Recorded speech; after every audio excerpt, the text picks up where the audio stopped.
Bonjour, ici Charlie du Salon du Tatouage de Clermont-Ferrand. Comme vous le savez, nous traversons une période particulière à bien des niveaux. Nous devions fêter cette année les 5 ans du Salon du Tatouage de Clermont-Ferrand. 5 ans, c'est plus de 50 000 visiteurs à fouler nos allées, des milliers de tatouages sur vos peaux, des centaines d'artistes et d'artisans qui s'investissent dans l'événement. Le but de ce salon est avant tout de promouvoir les talents locaux, cette communauté qui fait vivre tout au long de l'année le monde du tatouage à Clermont-Ferrand et ses alentours. Si nous avons l'obligation d'attendre une année supplémentaire avant de nous retrouver tous ensemble à la Grande Halle d'Auvergne, on ne pouvait pas rester les bras croisés. Voici une série de podcasts à dévorer tout au long de l'automne où nous partons à la rencontre de plusieurs artistes du coin afin d'en apprendre un peu plus sur eux. Enfin, avant de commencer, je tiens à préciser que je ne suis pas un professionnel du podcast ou de l'enregistrement audio. Soyez indulgents et bonne écoute. Aujourd'hui, pour ce second épisode, j'ai le grand plaisir d'être à Chamalières, à quelques minutes de Clermont-Ferrand, dans le studio privé d'Olivier Poinsignon. Olivier Poinsignon, tatoueur clermontois, tatoueur moderne, diplômé de l'école des beaux-arts de Clermont-Ferrand et tatoueur depuis plus de 10 ans maintenant. On pourrait te définir de passionné, de véritable créateur. Après avoir commencé en boutique, tu tatoues désormais principalement depuis ton atelier, chez toi, ici. Ton rapport avec le salon du tatouage de Clermont-Ferrand est fort puisque tu as eu plusieurs casquettes. Tu as commencé en tant que jury, tu es venu ensuite tatouer sur le salon. Tu as été aussi animateur de table ronde sur divers sujets passionnants. Et enfin, tu as été grand gagnant dans la catégorie, il me semble que c'était grande pièce. Alors, on va parler de toi, de plein de choses. Pour commencer, j'ai une première question toute simple. Est-ce que tu peux te présenter dans les grandes lignes pour celles et ceux qui ne te connaissent pas forcément, ce que tu fais, etc. Oui, alors bonjour tout le monde. Je veux préciser que c'est bizarre parce que je suis chez moi et je suis quand même habitué à m'enregistrer derrière le micro. Et là, le fait que ce soit pour le salon du tatouage de Clermont-Ferrand, un tout petit truc que j'avais pas tout à l'heure. Bref, c'est la parenthèse. Je m'appelle Olivier Poinsignon. J'ai un petit peu plus de 30 ans. Je suis pas un vrai Auvergnat, mais ça fait trop longtemps que je suis ici et je me suis trop attaché à la région pour ne pas me considérer comme tel. J'ai eu la chance de tomber dans le tatouage un petit peu par hasard, du moins en tant que professionnel. C'était pas du tout dans mes objectifs et il se trouve que en sortant des Beaux-Arts, comme j'étais dans le milieu déjà un petit peu rock et que j'étais très très investi dans la scène BMX de Clermont-Ferrand, euh, j'avais déjà un regard un petit peu alternatif sur le corps, sur la question de l'apparence et de l'identité et de l'engagement corporel, parce qu'en BMX, tu vas arborer fièrement tes cicatrices comme un signe d'appartenance à un mode de vie différent. Et le tatouage en est la suite logique. Et c'est au Beaux-Arts que j'ai rencontré quelqu'un qui tatoue un petit peu à l'arrache et qui m'a mis la machine à la main. Et je me suis dit, waouh, mais pourquoi pas. Moi, j'étais parti pour faire de l'infographie web. Euh, et quand j'ai commencé à goûter au tatouage, tout s'est fait très très rapidement parce que j'avais déjà un entourage de copains comme moi qui étaient dans le BMX et qui avaient cette demande de se marquer le corps et de se transformer. Et comme j'avais créé un fanzine depuis déjà 3 ans, j'avais déjà cette casquette de créatif. Les gens connaissaient mes dessins, ils connaissaient mon état d'esprit. Du coup, j'ai eu énormément de pots C'était quoi disponibles. ce fanzine du coup? Ça s'appelait Beach Mag parce que les BMXers de l'époque s'appelaient tous Beach les uns entre les autres. Et quand j'étais au Beaux-Arts, on avait eu un workshop où il fallait créer un magazine sur un sujet qui nous passionnait. Moi, depuis que j'ai 10 ans, mes deux passions, c'est dessiner et faire du vélo, mais vraiment le vélo sous toutes ses formes. J'ai fait du cross-country, de la descente, du trial, et je me suis vraiment beaucoup attardé sur le BMX. Du coup, au Beaux-Arts, quand on m'a lancé le sujet, ça a été un magazine de BMX. Ça devait juste être un épisode, sauf que mes potes et la scène avec qui je roulais avaient apprécié, et du coup, l'histoire a duré 3 ans. J'avais fait 13 magazines, donc je faisais de la rédaction, je faisais de la photo, de la mise en page, de l'illustration. Euh, J'avais un blog, donc j'étais déjà sensibilisé au fait de communiquer, même si ça avait pas été prémédité. Mais c'est des choses qui m'ont servi plus tard, notamment pour avoir mon blog en tatouage, créer un site, toutes ces choses-là, quoi. Ok. Et alors du coup, si là on a parlé de tatouage très vite, mais du coup si on va avant ça, est-ce que tu te souviens de tes premiers coups de crayon? Ça remonte Je, À quand? je m'en rappelle vraiment pas du tout. Je sais juste que, genre, dans mon carnet de santé, je crois même que je l'ai là, si tu veux, je pourrais te le montrer pour l'anecdote. J'ai quelques dessins que j'avais fait quand j'étais chez mon pédiatre, où je dessinais sur des cartes de visite, mais apparemment depuis tout petit, j'ai toujours gribouillé. Je sais aussi que par facilité avec mes parents, comme je suis fils unique et que mes parents étaient militaires et que mon père était souvent en opération extérieure, euh, vas-y Olivier, prends une feuille, dessine, installe-toi. C'était aussi une solution de facilité, mais moi je l'ai jamais perçu en tant que tel. Juste, ah ouais, bah cool, j'ai du temps pour dessiner, donc j'y vais. Et tu te souviens du moment, donc c'est sûrement arrivé beaucoup plus tard, où ben, je sais pas, un dessin, une illustration, tu t'es dit là, il s'est Il passé se quelque passe quelque chose. chose. Euh, Il y a un moment clé spécifique, mais je dirais que tout au long de ma vie, c'est une suite d'enchaînements d'événements qui a fait que le fait que je dessine me permettait d'attirer l'attention et d'être écouté. Du coup, c'est quelque chose que j'ai entretenu. Je ne sais pas si je l'ai fait consciemment ou inconsciemment, mais je savais que c'était ma casquette et qu'elle était gratifiante. Et quand tu as un. Je me rends compte maintenant, mais quand tu as un domaine d'expertise, ben, exploite-le et utilise-le pour être à la meilleure version de toi-même et justifier ta place dans ton entourage. Mais sinon, si je devais citer, mettre un point en lumière, ce serait peut-être quand j'étais au lycée. Euh, j'ai fait un bac général, mais j'avais une option art plastique. Et ma prof, c'est la mère de Thomas Jarlier, qui, elle, m'avait repéré. Elle m'a dit, mais toi, il faut que tu ailles aux Beaux-Arts, quoi. Mes parents, ils voulaient que je fasse architecte, parce que pour eux, c'était un métier beaucoup plus concret, avec une sécurité de l'emploi et tout ça. Mais donc Elisabeth Carly m'a vraiment boosté et a tenu à rencontrer mes parents en réunion parents-prof, tu vois. Genre mes parents, quand j'ai dit que la prof d'art plastique voulait la rencontrer, ils disaient, mais enfin, c'est comme si je demandais le prof de musique veut te voir, tu vois.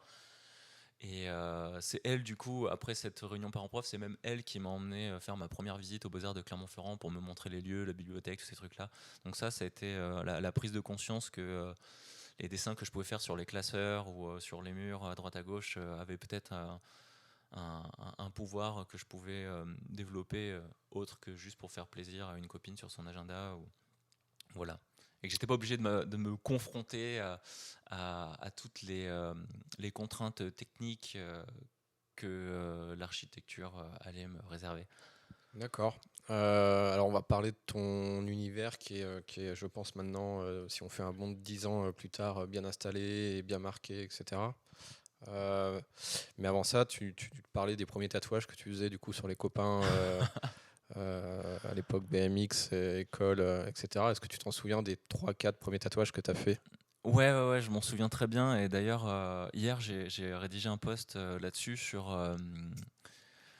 un ami très très proche que je tatoue maintenant depuis 11 ans qui s'appelle Jérémy Chausson, qui était un gros rider BMX et qui lui porte vraiment tous les mouvements que j'ai pu essayer, du plus perso au plus pop. Il y a quelques années, j'étais un petit peu mal à l'aise quand je revoyais des vieux tatouages parce que je voyais toutes les lacunes techniques, je voyais ma naïveté et des fois même les bêtises que je pouvais faire. Maintenant, j'ai pas la prétention d'être parfait, mais j'ai quand même travaillé pour éviter certaines erreurs et j'accepte beaucoup mieux ces premiers tatouages et le charme de certaines erreurs que j'espère ne pas reproduire maintenant. Le tout premier tatouage, c'était un éclair énorme sur tout le mollet avec un remplissage de noir. Donc c'était de la ligne droite et des aplats de noir. C'est juste ce qu'il y a de plus dur à faire. C'était pas fameux. Et le premier tatouage que j'ai fait sur moi, c'était mon troisième tatouage. C'est le logo de Love Metal sur le genou. Je m'étais bien chauffé. Je voulais juste faire des petits contours. Puis en fait, je l'ai fini assez rapidement et je me suis dit, bon, allez, il faut que j'aille plus loin. Et j'ai commencé à essayer de faire une 3D. Sauf que comme je l'ai fait à main levée, bah, je me suis planté. Donc j'étais obligé de tout réépaissir. Et voilà, il est là. Il est pas très beau, je l'ai jamais retouché, mais c'est intact. Je l'accepte maintenant. Je vois ça comme des polaroïdes en fait. C'est un moment de temps et d'instant qui a été capturé tel quel et pas de copie possible. D'accord. Et du coup, ensuite, tes premiers pas vraiment, euh, voilà, en tant que tatoueur, tes premiers clients, les gens qui te payent pour la première fois pour ce que tu fais, etc., c'était où? C'était comment? Enfin, t'as appris comment finalement? Alors en fait, j'ai commencé à tatouer chez moi et ça a communiqué très très vite, comme je t'ai dit, parce que le réseau BMX, il y a 10 ans, était beaucoup plus installé, c'était beaucoup plus hype et les réseaux sociaux commençaient à émerger, mais il y avait encore, c'était pas encore autant utilisé. C'était vraiment que les niches qui avaient compris qu'il y avait quelque chose à exploiter. Du coup, je tatouais beaucoup chez moi de manière totalement illégale. Au bout d'un an où j'avais déjà eu ma première parution dans un magazine avec une pleine page, je me suis dit qu'il fallait peut-être commencer à se professionnaliser et faire attention à ce que je faisais. Du coup, j'ai fait ma formation chez Tatouage 21 auprès de non pas Stéphane Schotzeg, mais son grand frère Patrick Schotzeg. J'ai fait ma formation hygiène. Il y avait une trentaine ou une quarantaine de tatoueurs, tous bien installés, ancienne génération, un petit peu bourrus. Tour de table, tout le monde se présente et moi je me présente très très naïvement. Voilà, je m'appelle Olivier Poinsignon, ça fait un an que je tatoue chez moi à l'arrache, j'ai pas de formation et je viens pour apprendre les normes d'hygiène, les basiques. Donc tous ils m'ont regardé avec des gros yeux en mode mais c'est qui ce fou? Il a pas peur de se faire péter les mains, quoi. Il y en avait un autre qui était comme moi, qui était de la même génération, mais lui, il avait eu l'intelligence de dire non, non, moi je m'intéresse au tatouage, je viens juste là pour en savoir plus, pour faire les choses dans l'ordre. Moi, je suis arrivé, j'ai Ah, mis tu les... débarques un peu. Ah ouais, ouais, j'ai débarqué, j'ai mis les pieds dans le plat. D'ailleurs, après, à la fin, il y avait une soirée chez Patrick Schotzeg et nous deux, il nous avait pris entre quatre yeux, enfin entre six yeux du coup. Enfin, il a fait un truc avec ses yeux Ouais. et il nous a dit bon les gars, maintenant on vous a à l'œil, va falloir ouvrir un magasin et faire les choses comme il faut ou aller bosser chez quelqu'un, mais vous pouvez plus rester comme ça quoi. Donc à partir de là, j'ai cherché des shops qui étaient prêts à me faire une place. Pas évident parce que je commençais déjà un petit peu à tatouer. Du coup, je savais pas si je cherchais un apprentissage, une fin de formation. Et je me suis retrouvé, mais vraiment par ces concours de circonstances. Mon premier tatouage en shop, je l'ai fait chez Bleu Noir à Montmartre. Un dimanche après-midi, c'était un éclair sous l'aisselle. Pardon, il m'a vraiment pris au dépourvu en mode ouais, tu veux venir, tu veux venir bosser une semaine. Vas-y, viens, t'es dispo là, passe, ok. Ah, il y a un mec, tu veux le faire? Je me suis dit, bon, attends, là, t'as ta chance, il faut le faire, tu le fais maintenant. C'était horrible. C'était horrible. J'ai mis 3 heures pour faire un mini truc, mais bon. Mais bon, je l'ai fait et maintenant, je fais ça. Et donc, du coup, t'es resté une semaine là-bas et après, t'es revenu à Clermont-Ferrand. Et à Clermont-Ferrand, t'as fait quoi? Et T'es allé où? alors, en fait, ce qui s'est passé quand j'ai été là-bas, euh, concours de circonstances, je reçois un coup de téléphone d'un tatoueur de Clermont qui va bouger, mais qui a entendu que j'étais là, mais qu'à Vichy, il y avait un autre tatoueur qui allait se barrer, il y avait une place. Donc j'ai commencé à travailler à Vichy pendant presque non, un petit peu moins d'un an. Et le deal, c'était une semaine sur deux parce que moi, je voulais continuer de faire de l'infographie web, essayer de faire un peu de graphisme et tous ces trucs-là. Et après, j'ai fini par me retrouver chez Kilian parce que c'était plus proche de chez moi. C'était une boutique que je connaissais depuis mon adolescence, que je considérais énormément parce que j'ai fait mes premiers piercings là-bas. C'était l'endroit un petit peu rock'n'roll, assez spécifique. Avec le temps, je me suis rendu compte que c'était beaucoup plus mainstream, mais je m'en suis très bien accommodé. Et eux, ils m'ont vraiment donné la chance de me développer, d'essayer des choses. Ils m'ont fait confiance, ils m'ont donné un espace et du temps. J'ai jamais eu personne derrière moi pour me dire quoi faire, donc j'ai vraiment appris de mes erreurs et de beaucoup d'erreurs. Et Tu faisais comment quand même pour te rassurer, enfin, je veux dire, pour ne serait-ce qu'apprendre même par toi-même, au-delà de tes erreurs, tu faisais quoi? Tu matais des vidéos sur YouTube, ouais, alors vidéos sur YouTube, il y en avait vraiment pas beaucoup à l'époque. Il y avait quelques DVD que tu pouvais trouver en ligne. Je pense au DVD de Mike DeVries. C'était un pro du réalisme, genre dans les années début 2000. Le mec, il faisait des portraits avec un néon de bleu et un néon de rose de l'autre côté. C'était hyper impressionnant. Il y avait aussi Nico Hurtado qui avait sorti son premier DVD. C'était des vidéos de 8 heures que tu retrouvais sur le net et je comprenais pas très bien l'anglais, mais je regardais, je voyais les mouvements, je voyais qu'ils n'avaient pas vraiment les mêmes machines. Sinon, là où j'ai vraiment progressé, c'est la première convention de Shotzeg, le Cantalink, où j'ai vu Matteo Pascalin travailler, et j'ai vu qu'en fait, il mettait une plombe, quoi. Mais il faisait ce qu'il fallait, et il se donnait la chance de gérer le moindre détail. Donc j'avais compris qu'il fallait changer d'environnement, changer de conception du temps, et ça permettait d'évoluer. Mais sinon, ouais, l'évolution, ça a été sur mes jambes et sur mes potes. Limite, il y avait un espèce de concours entre nous, à celui qui allait être le plus audacieux, demander le truc le plus petit, ou à l'endroit le plus douloureux, ou faire la session la plus longue, essayer de reprendre une session de 3 heures après une session de 4 heures sur le torse le lendemain. Enfin, des trucs stupides, mais qui m'ont permis de me rendre compte de toutes les balises à mettre en place pour pas faire de bêtises. D'accord. Alors là, du coup, si on fait un bond de 10 ans à aujourd'hui, quand on regarde ton travail, finalement, on sait désormais le reconnaître assez facilement parce que tu as une marque assez appuyée, enfin voilà, un univers bien marqué, etc. Merci. Est-ce que tu te sens bien du coup dans tes baskets? Est-ce que tu as l'impression d'être installé dans quelque chose et de naviguer dans un univers tout simplement qui te plaît et que tu découvres encore tous les jours? Ou alors est-ce que tu as déjà une vision sur, je sais pas moi, sur 10 ans plus tard où tu te dis, en fait c'est ça que je veux faire, je veux arriver à ce point-là, ou enfin voilà. Alors ça, c'est un truc que je dis souvent. Tous les ans, je m'installe dans mon bureau face à une feuille blanche et j'essaie de faire le bilan. Et tous les ans, je me dis, voilà, ça fait à peu près 1 an que j'arrive à faire ce que je veux. Et tous les ans, ça fait ça. Donc je sais pas si c'est une malédiction, je sais pas si c'est bien. Euh, que mon style soit reconnaissable, c'est pas un but, c'est pas une fatalité non plus, c'est une conséquence de recherche, mais c'est ce qui fait aussi que des fois j'en sors et que contrairement à ce que tu dis, à ce que tu penses, on me reconnaît pas toujours, mais puisque tu me reconnais pas, tu sais pas que c'est mes pièces, donc forcément tu peux pas te dire ça. C'est un vrai dilemme d'être reconnaissable sur chaque pièce, parce que d'un côté ça te permet de faire du branding et de t'assurer d'avoir beaucoup de travail. Et en même temps, c'est hyper aliénant et ça te rend fou parce que tu es un peu prisonnier de ton identité et de ce que tu as mis en avant.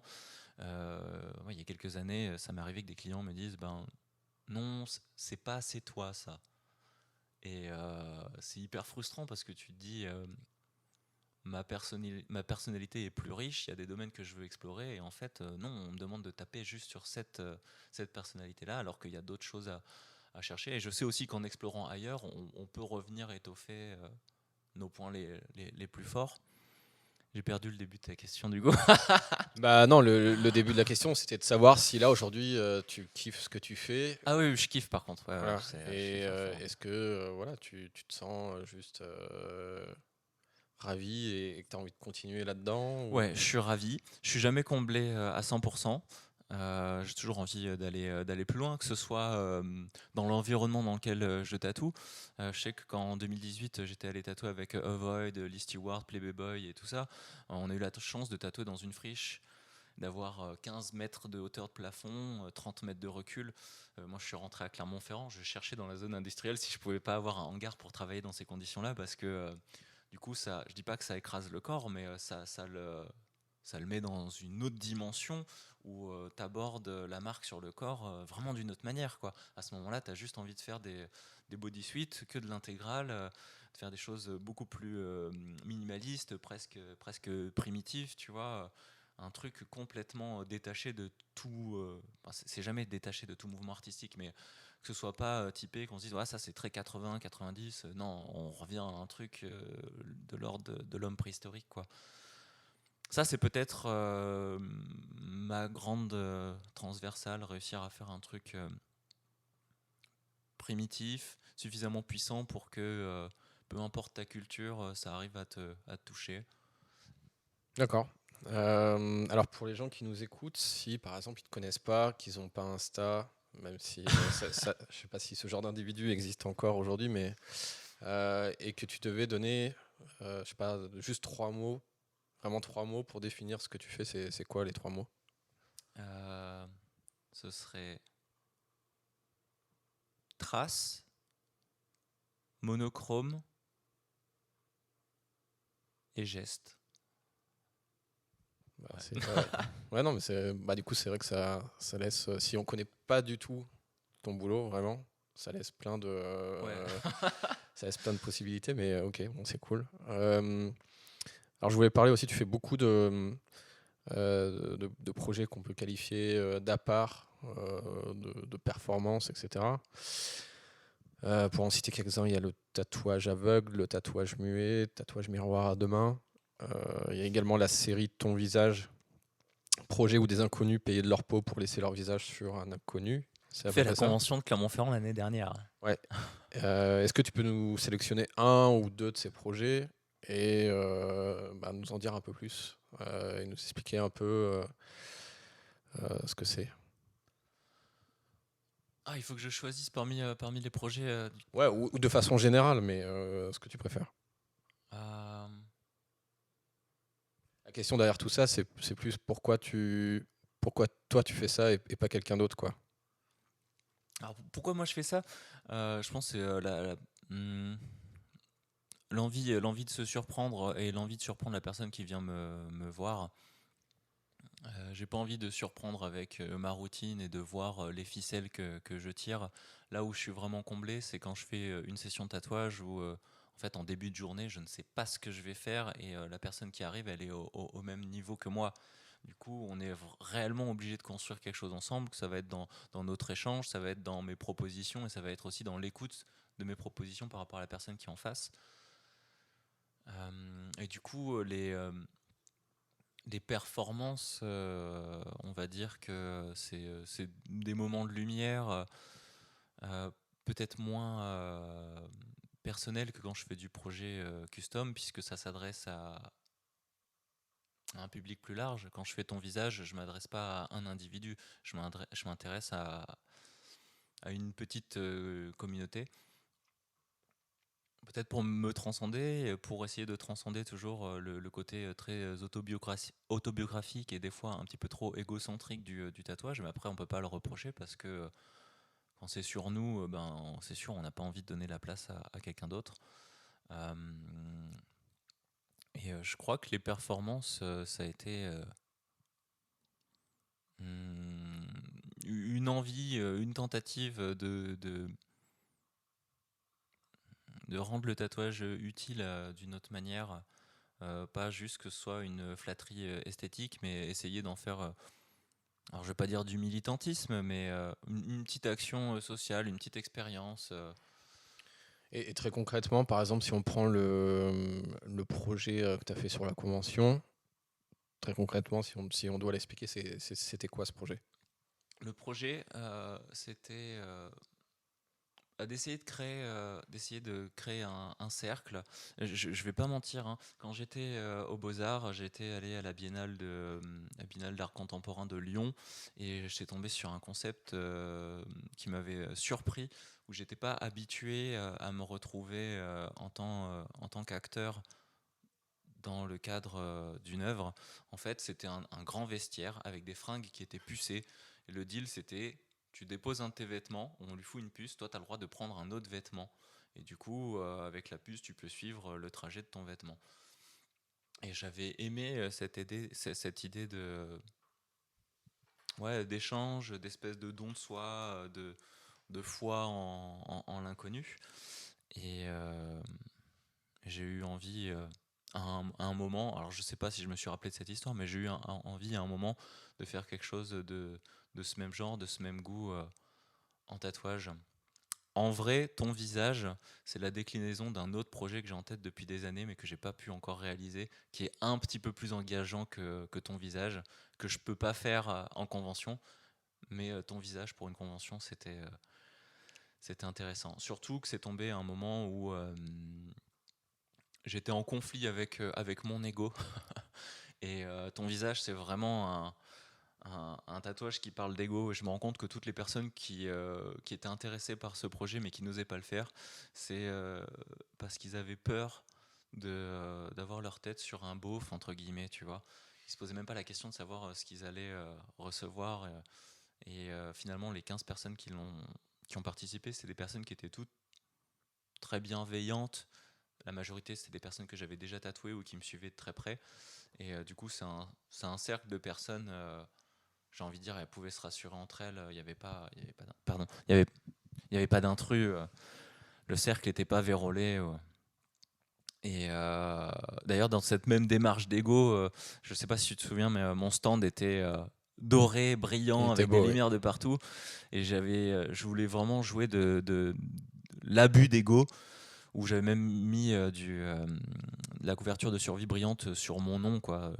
Tellement l'ego trip est énorme, l'ego trip est énorme que ton identité disparaît. Et du coup, enfin, le tatouage, très souvent, c'est une question de confiance, de responsabilité entre le tatoueur et son client qui vient le voir. Toi, du coup, sur des performances comme celle-ci, la question de confiance, justement, elle est encore plus énorme que sur un entre guillemets tatouage lambda où le client il va savoir dès le début Ouais, ce qu'il va avoir, ouais. ce qu'il va avoir. C'est quoi, toi, ton rapport à tout ça? Est-ce que tu as une crainte d'arriver à quelque chose qui, à la fin, ne satisfait pas la personne? Ou est-ce que tu as la pression, enfin, où tu choisis tes clients de sorte à ce que bah, tu sais qu'ils vont suffisamment lâcher prise et qu'il y aura du coup pas de déception à la fin? Comment tu portes ça sur tes épaules, cette responsabilité? Alors en fait, maintenant, je choisis très très peu mes clients. C'est très rare hein, que je ferme ma porte ou que je dise non, je le sens pas trop.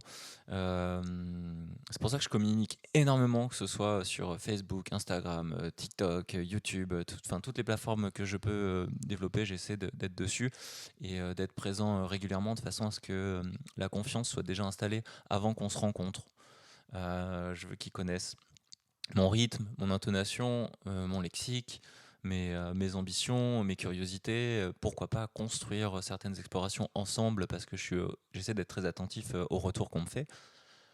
Du coup, quand les personnes viennent, ils connaissent déjà mon ambition de me laisser surprendre par la trace et de considérer les éventuels accidents comme des caractéristiques et non pas comme des défauts qu'on subit en fait. C'est ce qui fait que dans certains cadres, tu peux te permettre de tatouer de la main gauche, d'aller trop profond ou pas assez profond, et du coup de te laisser surprendre par le vieillissement et de le découvrir au jour le jour parce que ça fait partie d'un contrat en fait. Après, à côté de ça, je me permets ça parce que je sais aussi faire une ligne droite parfaite entre guillemets. Voilà. D'accord. Et bah, alors c'est marrant parce que dans le premier épisode du coup de cette série de podcasts, j'ai eu Sophie de l'Encre Bleue elle me disait ne pas vouloir rencontrer ses clients avant, même pour des cartes blanches, même pour des gros projets, etc. Et vraiment, en fait, que le rendez-vous soit la première rencontre. Voilà, elle l'explique dans le podcast de façon à ce que ce soit plus intense, etc. Toi, au contraire, tu as quand même plutôt besoin de rencontrer la personne avant et de connaître la personne avant de te lancer là-dedans. Ouais. C'est ta façon de Ouais, procéder. ouais. La première, une des premières rencontres, ça va être par exemple le premier jeudi du mois à 22 h sur Instagram. Je suis toujours en live. Là, ces dernières fois, j'ai même invité des personnes qui regardaient à partager l'écran pour discuter, pour se rencontrer.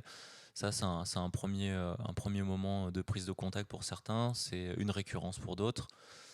J'ai aussi un formulaire de contact avec un questionnaire un petit peu poussé qui met mes clients sur la route de l'introspection. J'ai envie en fait qu'ils se regardent dans la glace et qu'ils voient qui ils sont avant de savoir ce qu'ils ont envie de me donner et ce qu'ils ont envie de mettre en avant. Et j'aime bien que ce soit fait par écrit parce que alors je découpe pas le mail qu'on m'envoie, mais je regarde sa Ça te donne structure. une première idée déjà. Ouais, exactement. Après, on se fait toujours surprendre, hein. Il y a toujours des fois où on est à côté de la plaque, mais je me prépare.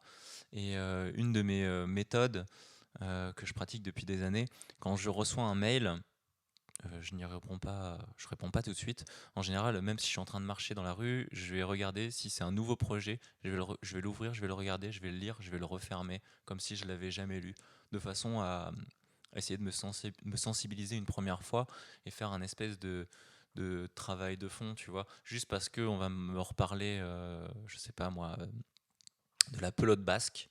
J'en ai jamais entendu parler avant. J'ai lu ce mail, je ferme. Peut-être que quand je vais me balader dans la rue et que je vais passer à côté du magasin de cinéma et qu'il y a le personnage de Trône avec son truc de pelote Ouais. basque, je vais être sensibilisé. Mm. J'essaie un peu de mindfucker mon cerveau pour me préparer et me familiariser à ce qu'on me propose. Et du coup, c'est quoi finalement pas ton type de clientèle, tu vois, mais je veux dire, c'est les gens qui viennent te voir. On pourrait croire que de par ton univers, etc., on va avoir un certain type de personne ou un certain type d'âge, etc. Ouais. C'est quoi la réalité? Est-ce que c'est pas du tout le cas? Est-ce que tu as autant telle ou telle personne ou alors est-ce que tu vois une sorte de pattern dans tes clients? Alors, j'ai vraiment une plage d'âge assez large, même si j'ai un client type qui va se trouver entre 25 et 35 ans. J'ai beaucoup de personnes qui sont dans le médical et sensibles à la sociologie, la philosophie, sensibles à l'art. J'ai beaucoup d'illustrateurs, quelques architectes. Mais après, j'ai aussi d'autres personnes qui n'ont pas forcément, comment dire, un rapport professionnel, que ce soit à la psychologie ou à la création au sens large. Globalement, je dirais que c'est des personnes au premier abord assez normales. Même si j'ai toujours quelques excentriques qui viennent se faire tatouer le crâne ou les mains, mais ça reste des choses originales et qui prennent beaucoup de lumière, mais c'est vraiment pas mon client type. D'accord. Et dans tous ces projets, du coup, est-ce que tu en as un ou quelques-uns qui t'ont vraiment plus marqué que les autres et qui t'ont un peu plus retourné le cerveau que les autres?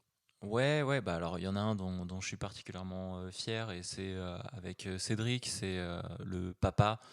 C'est une typo en fait qui apparaît une fois que. Pardon, c'est un tatouage qui est sur tout le long de la jambe, sur l'extérieur de la jambe. Quand la personne est debout, ça fait une espèce de grande fleur, et quand la personne se met accroupie, on voit écrit papa avec dans cette fleur des dessins d'enfants et un petit bonhomme sur le pied. Ça va être compliqué ça, à imaginer en podcast. Enfin bref, c'est un de mes tatouages dont je suis le plus fier et que vraiment j'arbore et que j'essaie d'utiliser en tant que monument de mon travail pour l'instant. Euh, la rencontre avec la personne a fait qu'il y a eu un transfert, une vie par procuration qui fait que j'y suis très attaché, autant dans le graphisme, dans le tricks corporel, l'anamorphose que ça va Il y a un peu créer. tout là. Ouais, là c'est extrêmement confus. Je suis pas capable de dire. Aussi, il faudrait que je me pose pendant 1 heure et que j'analyse tous les trucs, que je fasse les liens avec ma vie, sa vie. Et du coup, ce tatouage-là, tu avais l'impression de l'avoir. Parce que tu l'as fait quand?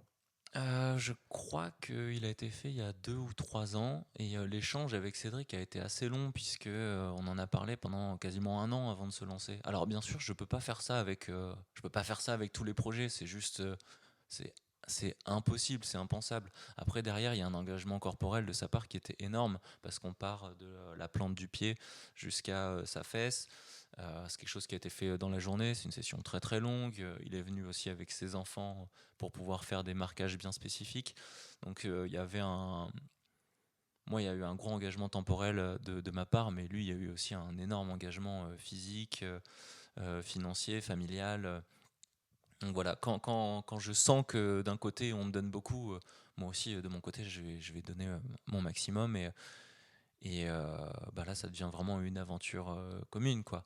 Même s'il y a une transaction financière, n'empêche que c'est un moment de vie qui dépasse le loyer et le sac de courses que je vais pouvoir payer avec ça, tu vois. Ok, cool. Alors, tu as lancé avec d'autres personnes le blog tatouageclermontferrand.fr Oui. récemment. Est-ce que tu peux nous en dire plus sur sa création? Enfin, est-ce que c'est d'un besoin de communiquer ailleurs et différemment que sur Instagram, par exemple? Surtout quand on sait que tu t'es fait délai de ta page Ouais. récemment. Est-ce que tu peux nous en dire plus sur tout ça? Alors, tatouage Clermont-Ferrand, ouais, c'est un truc qui est sorti pendant le confinement. Je pensais le sortir à la rentrée au mois de septembre, mais le confinement nous a donné du temps. Pour ceux qui ne me suivent pas, j'ai un site olivier.signon.fr où j'avais pris l'habitude de rédiger un article consistant tous les mois où j'approfondis ma vision du tatouage, où je partage mes perspectives, mes envies, mais sur un axe très spécifique, orienté black tattoo, tatouage concept, marque du corps, psychologie et tous ces trucs-là. Quand je dis psychologie, attention, hein, je reste conscient de ma non-expertise. C'est juste psychologie dans le tatouage, psychologie d'un tatoueur, hein. Je ne me place pas au-dessus d'autres autorités diplômées et autres. Tatouage, en fait, je sentais que dans mon discours, il manquait une brique en fait avec Monsieur Tout le Monde en fait. Il me manquait de pouvoir parler. Comment on fait le pont du tatouage old school au néo-traditionnel, comment on crée des liens entre tous ces styles, comment on évolue, comment on regarde son corps différemment, comment on prend du recul. C'est là que j'ai eu envie de faire quelque chose de plus générique, où je n'aurais pas forcément besoin d'engager mon nom. Avec le temps, en fait, je me rends compte que j'ai moins envie d'écrire sur mon blog et plus envie d'écrire pour Tatouage Clermont-Ferrand parce que je pense qu'il y a plus d'éducation, de réelle éducation à faire, mais que ce soit pour les futurs clients, mais aussi pour de jeunes tatoueurs qui savent pas forcément toujours comment se comporter. Alors, j'ai pas pour prétention de faire quelque chose qui dure des décennies, mais j'ai pour prétention de faire quelque chose d'actuel et qui aidera les nouvelles générations en tout cas. Et Tatouage Clermont-Ferrand, on est quatre, avec quatre statuts bien différents. On est tous passionnés de tatouage. Moi, je tatoue maintenant depuis 10 ans. Tartine, elle est en fin d'apprentissage. Manon, elle a pour perspective de devenir tatoueuse, mais en attendant, elle fait de la recherche. Elle est en Master 2 à la Sorbonne en arts plastiques. Et vraiment, elle approfondit le tatouage conceptuel et son impact sociologique. Donc, elle connaît bien son sujet. Et Cédric, qui lui est vraiment un customer, hein, un client passionné, mais du coup, lui, il a vraiment aussi une autre fraîcheur, tu sais, et un regard des fois plus néophyte qui nous permet de voir quand notre article est trop compliqué, en fait. Et dire, non, là il faut développer ce point-là parce que moi, je comprends pas. Ouais, c'est utile. Ouais, c'est super utile. Et puis, Et du coup, le prisme Clermont-Ferrand, c'est. Moi, ma clientèle, elle est principalement nationale et des fois internationale. Et je veux la jouer un petit peu chauvin, mais je me rends compte que ma clientèle locale, c'est à peine 30%, quoi. Donc j'avais besoin de faire quelque chose qui me rattache au local. Et Tatouage Clermont-Ferrand, c'était tout vu. Et sachant qu'il n'existait pas, à part la convention de Clermont-Ferrand qui commence déjà à fédérer, il n'y avait pas de choses pour centraliser et essayer ouais, de de réunir l'info et exact. de ouais. Ouais. Et moi, je l'ai eu l'exemple, je l'ai vécu en fait. Quand j'ai fait mon fanzine Beach Mag, rien que la scène clermontoise en BMX avait un retentissement au niveau des autres scènes BMX. Donc, je me suis dit, je vais reprendre ce modèle-là et en avant. Et du coup, alors, ce que je posais dans la question aussi, c'était le rapport avec Instagram, parce que du coup, Instagram, on connaît tous et c'est très, très, très, très, très présent dans le milieu du tatouage. Ouais. Et finalement, c'est quelque chose d'assez simple, d'assez limité, d'assez codé. Enfin, il y a très peu de perspectives possibles d'ouverture, Ouais. etc. Est-ce que aussi, justement, à travers ce blog-là ou tout ce que tu fais, que ce soit ta chaîne YouTube, etc., est-ce que toi, ça te permet d'aller jusqu'au bout de ce que tu as envie de faire Instagram, clairement, c'est une vitrine pour les tatoueurs. On dit que, tu sais, chaque milieu a son réseau social de prédilection. Instagram, c'est celui des tatoueurs. Je pense que c'est très difficile aujourd'hui d'être tatoueur et de sortir le nez de l'eau sans passer par Instagram parce que les gens aujourd'hui, ils utilisent Instagram comme un catalogue de tatoueurs, quoi, comme l'annuaire. Ils savent qu'en suivant telle personne, ils vont retomber par filiation sur d'autres ça, et choses. ça, du coup, t'en penses quoi? C'est un peu. J'en pense quoi? J'en pense que j'ai essayé de bouder Instagram à certains moments et ça m'a plus desservi qu'autre chose. Donc Ce qui s'est passé quoi avec ta page qui s'est fait alors moi je me suis fait, alors je me suis déjà fait striker plusieurs fois. Je me suis déjà fait retirer des posts ou interdire de publier pendant 3 jours pour cause de nudité, parce que quand on tatoue sur des corps en intégrale, on a envie de montrer le corps dans l'intégrale. Euh, je tatoue pas sur une feuille à plat, je tatoue sur une morphologie avec des dynamiques et j'ai pas envie de couper la silhouette quand je montre un tatouage. Quand je tatoue un bras, j'ai envie qu'on voit la main, j'ai envie qu'on voit le membre, j'ai envie qu'on voit les espaces négatifs, ce qui est resté. Et du coup, trop de peau, donc tu te fais supprimer tes posts. Mais moi, je me suis fait supprimer ma page sans aucune sans avertissement en fait. pas de tir de sommation. Ouais. Ça faisait un moment que je touchais pas à ma page. J'avais commencé à me renfermer un petit peu.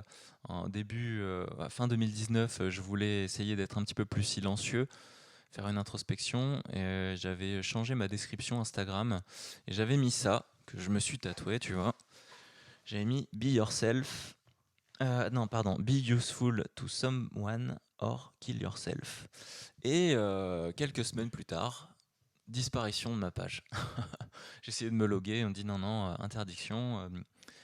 Nous pouvons vous aider si vous avez des problèmes, mais pas d'incitation à la haine et à l'automutilation sur les réseaux. Vous pouvez faire appel si vous pensez qu'il y a eu une erreur, mais sinon, basta. Et j'ai fait appel, mais il n'y a jamais eu aucune réponse, et donc je suis reparti à zéro sur Instagram.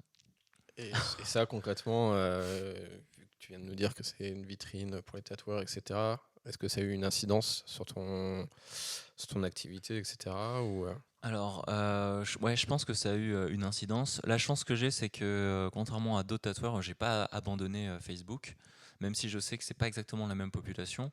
Ça m'a permis quand même de pouvoir communiquer. Pareil, j'ai mon site. Aujourd'hui, très peu de tatoueurs ont des sites, tu vois. Moi, mon site, je sais que je peux poster les textes que je veux avec les photos que je veux sans aucune censure.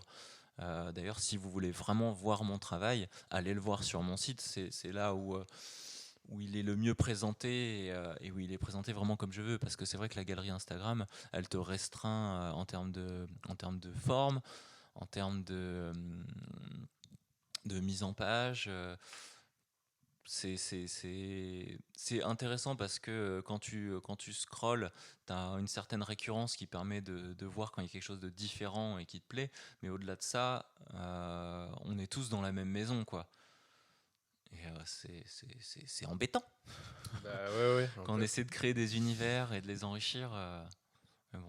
Après, c'est quand même un sacré outil qui a permis à des gens comme moi de sortir de nulle part et dire bah voilà, moi je m'installe en atelier privé. Il y a 6 ans, je me suis installé en atelier privé. Ça se faisait encore très très peu. Et sans Internet, je n'aurais pas pu vivre comme ça. Or, le fait qu'il y ait peu de gens qui l'exploitent, ben, je me suis retrouvé vite avec un an d'attente grâce à ça, quoi. Et j'avais pas pignon sur rue et j'étais pas meilleur qu'aujourd'hui. Ouais, donc Instagram t'a à la fois donné des choses et. Ouais. Mais maintenant, plus dur d'en tirer les mêmes bénéfices quand même. Ouais. Alors du coup, on va parler juste une petite question coronavirus. Ouais. Du coup, on a eu le confinement, etc. Qu'est-ce que toi, du coup, tu as fait pendant le confinement? Qu'est-ce que tu as fait à la suite de ça? Est-ce que ça a eu un impact sur, je sais pas, ton moral, ton activité, etc. Euh, Alors, qu'est-ce que j'ai fait pendant le confinement? Mon atelier s'est transformé en atelier de jeux créatifs pour mes enfants, avec une quantité de cartons astronomiques. J'ai fait un sous-marin, et il était très beau. J'ai fait une performance tattoo sur moi qui tombait le 5 mai, et c'était une date palindrome. Alors, plus précisément, c'était un anacyclique, c'était pas un palindrome, mais bon.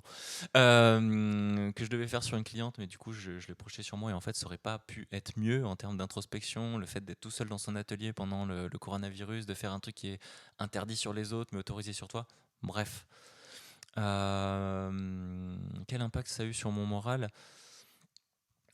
Ça m'a renforcé dans l'idée que le bon survivaliste, C'est pas celui qui va se foutre dans un champ tout seul avec des fusils et qui est dans son bunker. C'est celui qui arrive à préparer, à se préparer pour être autosuffisant et continuer d'appartenir à une société en faisant valoir une spécificité qu'il va pouvoir mettre en commun. On a tous vu, je pense, qu'on a besoin tous des uns des autres en fait, et d'être le meilleur possible dans notre domaine, que ce soit livreur, caissier, charcutier, tout ce que tu veux. Tu ne râle pas sur les autres et compense la faiblesse des autres avec toi ton point fort. C'est ça que j'en ai tiré. Ok. Et sur ton activité, du coup, t'as pas ressenti un énorme choc ou quoi ça... Ben non, vraiment, moi j'ai eu beaucoup de chance parce que en 2 mois j'ai rattrapé mon retard. Alors on a eu de la chance avec les aides qui ont été mises en place. Euh, Moi je travaillais chez Kilian qui a un shop assez droit. Du coup on va dire que j'ai jamais trop pris de raccourcis et j'étais habitué à tout déclarer comme il faut. Et du coup ça m'a été d'une très grande aide parce que quand les aides sociales et tout ont été reversées, ben, j'étais au maximum de ce qui était possible. Donc pour ça, je suis très reconnaissant Parce que là, du de coup, ce que l'État français ouais. a mis en place, quoi. Du coup, tu retournes faire des journées aussi de temps en temps. Ouais. Alors, ben, justement, non, été 2019, quand j'ai commencé à faire ma petite introspection, où il y a eu ce trip sur l'ego, toutes ces choses-là, bah, j'ai fait le choix de retourner travailler en shop. À hauteur de 1 semaine par mois à peu près. Donc je suis retourné dans le shop où je travaillais avant, shop avec qui je m'entendais très bien. Je m'entendais très bien, ouais, c'est chez Kilian 2. J'ai mon box qui m'attend là-bas, j'ai mes clés, j'y vais quand je veux, j'ai juste mon agenda en ligne pour prévenir quand je débarque. Ça c'est un luxe énorme. Pour l'ego, ça fait du bien parce que là-bas, je suis juste un technicien. On s'en fout de savoir si j'ai prévu de révolutionner la métaphysique des corps, la décoration épidermique, stellaire de ce que tu veux, pas de baratin. Euh, du coup, ça crée un contraste énorme avec ce que je peux faire ici, où je le prends encore plus avec considération. Et d'un autre côté, ce que je fais en ville, je le prends aussi avec beaucoup de considération parce que c'est juste une confiance aveugle dans la technique sans même avoir pris le temps de connaître la personne. Et du coup, intellectuellement aussi, ça me soulage énormément de faire ces boulots-là, tu vois. Euh, Et je continue en fait, je continue d'y aller 1 semaine par mois à peu près. Ça me permet aussi de me rapprocher d'une clientèle plus locale et dans le cadre d'une crise sanitaire où on peut se retrouver à être interdit à circuler à plus de 100 km, c'est intéressant d'avoir une clientèle locale. Carrément. Alors pour finir sur une note un peu plus cool, un peu plus légère, du coup on est à Clermont-Ferrand, donc tu fais partie d'une certaine communauté locale de tatoueurs, tatoueuses locaux, etc. Tu as forcément plein de choses qui t'inspirent, qui t'influencent dans tout ce que tu fais, mais est-ce que si tu devais choisir, ou pas choisir, mais si tu devais faire un coucou, un big up à un ou deux tatoueurs locaux du coin qui t'inspirent et qui font que tous les matins tu te lèves et tu te dis ouais, j'ai vu qu'un tel a fait ça hier, c'est trop cool, et qui te donne envie, toi, tous les jours, de te lever et puis de faire ton métier, quoi. Ah ben, il y en a deux. La première, ça va être Claire Ceinturel, avec qui j'ai fait de nombreuses soirées de tatouage performance, avec qui j'ai partagé des moments de tatouage super forts, que ce soit un Halloween où on démolit une villa et on attache nos clients avec de la musique stridente et des lumières stroboscopiques hyper oppressantes, ou que ce soit dans des moments plus doux pour la Saint-Valentin, à faire des tatouages câlins, où je vois Claire qui se fait porter par un mec pour finalement qu'elle le tatoue dans la nuque en même temps. Donc si, un grand salut à Claire, en espérant qu'elle reste encore un petit peu sur la région. Et sinon, un autre salut à Thomas Carly-Jarlier, que du coup, ben, j'ai vraiment assisté à sa progression, son ascension, son entrée dans le tatouage. Et c'est c'est impressionnant de voir un tel parcours. Et ben, c'est juste génial pour Clermont-Ferrand d'avoir une telle entité présente, sachant qu'il s'installe sur Londres, s'installe en Suisse, mais il continue d'avoir un pied à terre à Clermont-Ferrand, alors que concrètement, je pense qu'aujourd'hui, il peut s'installer où il veut sur le globe terrestre, quoi. Voilà. Ok, cool. Écoute, on arrive à la fin de la session. Euh, Waouh, on a c'est respecté, passé super vite. on a respecté Le timing. Super. le timing. Est-ce que tu vois quelque chose à rajouter ou t'as fait le tour à peu près J'aime le cinéma. Allez voir Tenet. Ne sous-estimez pas ce film. N'en attendez pas les émotions d'Interstellar et allez voir Tenet si vous aimez bien les palindromes et les jeux de mise en scène. Voilà, Ok. ça n'a rien à voir, mais Non, mais c'est cool. C'est je fais exactement ça. valoir un goût, tu sais. Ok. Eh ben, merci Olivier. Ciao.